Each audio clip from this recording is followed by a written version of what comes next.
नाज़रीन मूंखे आगाह कंदा हलूं सखर बैराज मां अणॼातल शख़्स जो लाश हथ कयो वियो आहे। सखर बैराज जे दरवाज़े नंबर 5 वटां अणॼातल शख़्स जो लाश हथ आयो आहे। टोबन ज़रिए लाश पाणीअ मां कढाए सिविल अस्पताल मुंतक़िल करे छॾियो आहे। मूंखे अफ़सोसनाक ख़बर ॾियूं पिया सखर बैराज मां अणॼातल शख़्स जो लाश हथ कयो वियो आहे। सखर बैराज जे दरवाज़े नंबर 5 वटां अणॼातल शख़्स जो लाश हथ आयो आहे। टोबन ज़रिए लाश पाणीअ मां कढाए सिविल अस्पताल मुंतक़िल कयो वियो आहे। मूंखे आगाह कयूं पिया सखर बैराज मां अणॼातल शख़्स जो लाश हथ कयो वियो आहे। सखर बैराज जे दरवाज़े नंबर 5 वटां अणॼातल शख़्स जो लाश मिलियो आहे। टोबन ज़रिए लाश पाणीअ मां कढाए सिविल अस्पताल मुंतक़िल कयो वियो आहे।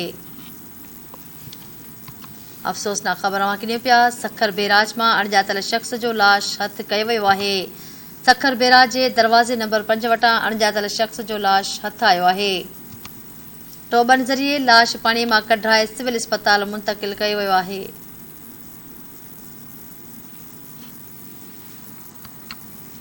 मूंखे आगाह कयूं पिया सखर बैराज मां अणॼातल शख़्स जो लाश हथ कयो वियो आहे।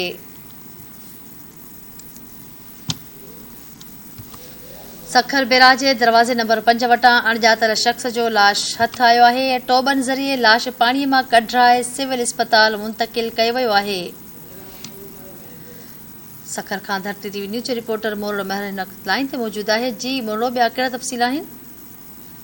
जी बिल्कुल सखर बैराज जे दरवाज़ो नंबर 5 मां नामालूम शख़्स जो लाश हथ आयो आहे। लाश बाबति रस्ते विंदड़नि जे तरफ़ां पुलिस खे जेको आहे ईदी रज़ाकारनि खे इतला ॾिनो वियो। उन खां पोइ पुलिस ऐं ईदी रज़ाकार सखर बैराज वटि पहुची करे फाथल लाश जेको आहे टोबन जे ज़रिए ॿाहिरि कढाए सिविल अस्पताल मुंतक़िल कयो वियो आहे। लाश बाबति ॿुधाए पियो वञे त मर्द जो लाश आहे ऐं ईदी रज़ाकारनि जो चवणु आहे त हिन महिल ताईं लाश जी जेका सुञाणप आहे उहा नाहे थी सघी। जेकॾहिं सुञाणप न थी त हू अमानत तौर उनखे दफ़नाए छॾींदा। जेकॾहिं सुञाणप थिए थी त लाश वारसनि हवाले कयो वेंदो। पर हिन महिल ताईं जेको आहे लाश जी सुञाणप जेका आहे न थी सघी आहे।